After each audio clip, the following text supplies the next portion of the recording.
set his wheel down. The bike begins thrashing, and Paul suffers a punishing collapse.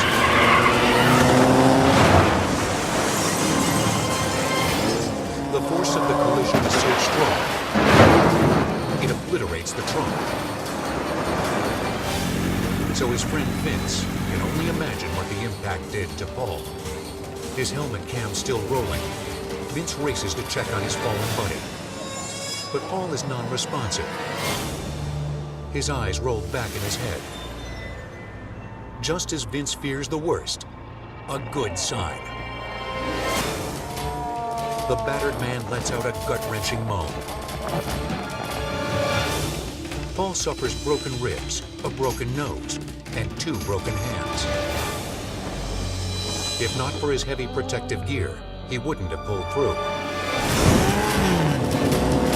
This rowdy rebel wanted to perform an awe-inspiring stunt. But his most shocking move of all was merely surviving.